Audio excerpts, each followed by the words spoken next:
आगे बढ़ते हैं। वायु तूफान से मुतल्लिक बड़ी खबर ये है कि उसने रास्ता बदल लिया है। अब उसका रुख समंदर की जानिब होगा। स्काई मीट ने दावा किया है कि ये तूफान गुजरात की साहिल से नहीं टकराएगा, लेकिन गुजरात में एहतियाती इक़दाम किए जा रहे हैं। कई शहरों से तैयारों की परवाजें रोक दी गई हैं। NDRF की 36, SDRF की 9 टीमें तैनात की गई हैं। बहरिया के 300 कमांडो और SRP की 14 कंपनियां भी तैनात की गई हैं। सौराष्ट्र कच्छ से 3 लाख लोगों को महफूज मकाम पर पहुंचाया जा रहा है। वायु तूफान से निपटने के लिए ओडिशा की तर्ज पर तैयारियां की जा रही हैं। वायु तूफान की वजह से जहां गुजरात के लोगों में दहशत है, वहीं महाराष्ट्र और गोवा के लोग भी काफी डरे हुए हैं। चक्रवात जो गुजरात में टकराने वाला था, उसको लेके हर जगह पुलिस और प्रशासन है, वो NDRF की टीम है, हर लोगों को अलर्ट कर दिया गया है। खास करके एक अच्छी खबर ये आ रही है कि जो वायु चक्रवात है वो गुजरात में नहीं टकराएगा, वो सिर्फ वहां से पसार होगा। अभी हम वेरावल में जो है, वेरावल का जो समुद्र है, वहां पे आप देख सकते हैं कि लहरें किस तरह से उफान पर है। ये जो असर दिख रही है, ये सिर्फ वायु चक्रवात की एक झलक है, असर दिख रही है कि जिसके कारण जिस समुद्र के अंदर लहरें बहुत तेजी से उछल रहे हैं और साथ ही साथ भारी मात्रा में बरसात और जो पवन है वो भी चल रहे हैं। तो कहीं ना कहीं लोगों को राहत ये होगा कि जो टकराने की बात थी गुजरात के समुद्र में, वो टकरा के नहीं, वहां से सिर्फ पसार, वहां से निकलने की बात खाली सामने आ रही है, जिससे प्रशासन भी एक निश्चिंत नजर आ रहा है। कैमरामैन रंतिकांत चौहान के साथ नवीन झा, न्यूज़ 18 वेरावल। साहिली इलाके वेरावल में वायु के असरात के बारे में बता रहे हैं न्यूज़ 18 नुमाइंदे नवीन झा।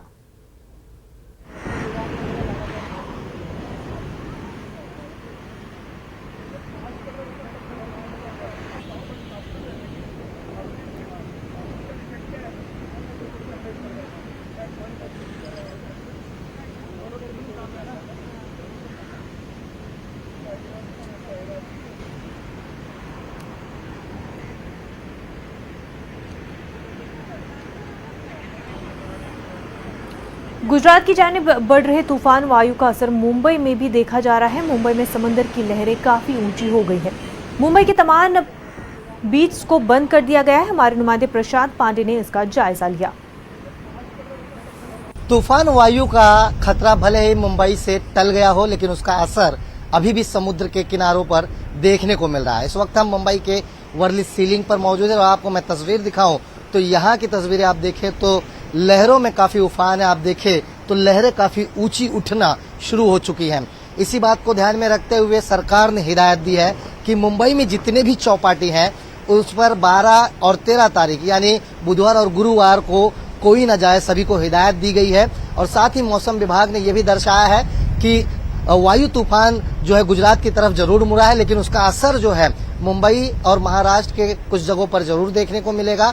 और यही वजह है कि कल से मुंबई में लगातार बारिश हो रही है। मौसम पूरी तरह से बारिश का बना हुआ है, तेज हवाएं चल रही हैं।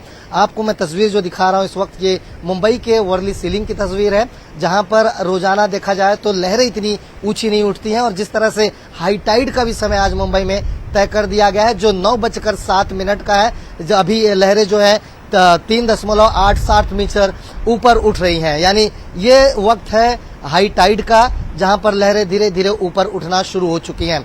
कुल मिलाकर देखा जाए तो जिस तरह से हाई टाइड का वक्त है, और साथ ही लोगों को हिदायत दी गई है कि किसी भी चौपाटी पर न जाए। और वायु तूफान का जो असर है वो मुंबई और महाराष्ट्र के चौपाटियों पर देखने को मिलेगा। इन सारी चीजों को ध्यान में रखते हुए मौसम विभाग ने यह स्पष्ट कर दिया है कि वायु तूफान का खतरा जो है मुंबई से जरूर टला है, महाराष्ट्र से जरूर टला है, लेकिन इसका असर जो है समुद्र में देखा जा रहा है। और इसी बात को ध्यान में रखते हुए स्पष्ट किया गया है कि आने वाले दिनों में मुंबई में मूसलाधार बारिश होगी। कैमरामैन अविनाश लोंडे के साथ प्रशांत पांडे, न्यूज़ 18 मुंबई। हमारे नुमाइंदे प्रग्नेश इस वक्त हमारे साथ जुड़ चुके हैं। प्रग्नेश, आपसे गुजरात की सूरत हाल के बारे में जानना चाहेंगे। इस वक्त कैसा वहां पर जो वेदर है वो बना हुआ है, महकमा मौसमियात का क्या कुछ कहना है? जी बिल्कुल, जो वायु चक्रवात है उसको गुजरात के तटीय इलाके की ओर आगे बढ़ रहा है, लेकिन अभी जिस तरह से फोरकास्ट आया है मौसम विभाग का, मौसम विभाग ने ये फोरकास्ट दिया है कि जो वायु चक्रवात जो सबसे पहले सौराष्ट्र के द्वारका में हिट होने वाला था वो वहां हिट नहीं होने वाला है। उसकी वजह से प्रशासन ने सबसे पहले राहत का श्वास लिया। उसके बाद जिस तरह से जो चक्रवात आगे बढ़ रहा है उसकी पूरी इफेक्ट जो है वो गुजरात के जो 1600 किलोमीटर लंबा जो दरियाई इलाका है उस पर हो रही है। मैं अभी आपको जो विजुअल्स दिखा रहा हूँ वो सूरत के सुवाली बीच के जो विजुअल्स है, जहां तेज हवाएं चल रही है। हवाएं चलने के साथ साथ बारिश भी हो रही है।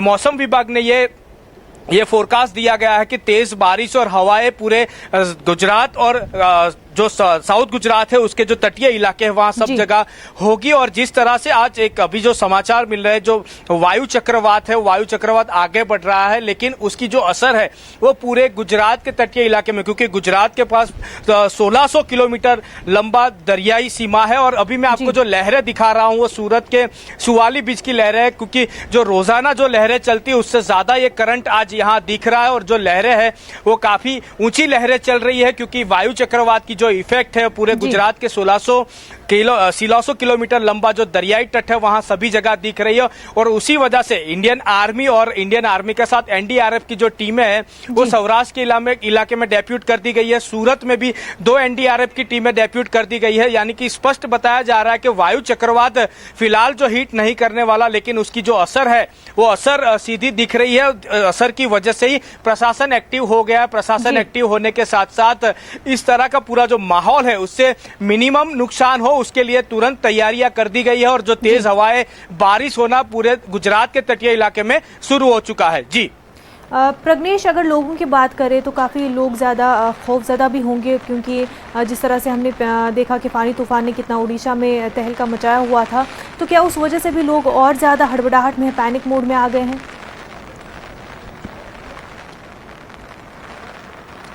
जी बिल्कुल, जो गुजरात के जो तटीय इलाके के लोग हैं, सबसे पहले तो 2.5 लाख जितने लोगों को पूरे सौराष्ट्र से वहां से निकाल लिया गया है। उन लोगों को सेफ एरिया में ले जाया गया है। साउथ गुजरात की जो बात करें, साउथ गुजरात में भी जो समुद्र इलाके के नजदीक वाले जो गांव है, 31 गांव, वहां के भी लोगों को सेफली वहां से दूर कर दिया गया है। लोगों में डर इस बात का है क्योंकि कल से जो तेज हवाएं चलना शुरू हुई है, जो बारिश होना शुरू हुई है, जो शेड्स बने हुए शेड्स टूटने लगे हैं, जिसकी वजह से लोगों में एक डर है। लेकिन इसी वजह से पुलिस फोर्स ज्यादा बढ़ाई गई है, एसआरपी की फोर्स ज्यादा बढ़ाई गई है। एनडीआरएफ और जो डिजास्टर मैनेजमेंट की टीमें है वो गांव-गांव जाके लोगों को बता रही है कि जिस तरह से जो ये तूफान जो आगे बढ़ रहा है उसकी जो असर होने वाली है उससे कैसे बचा जा सकता है, इसे खुद को कैसे सुरक्षित रखा जा सकता है। जी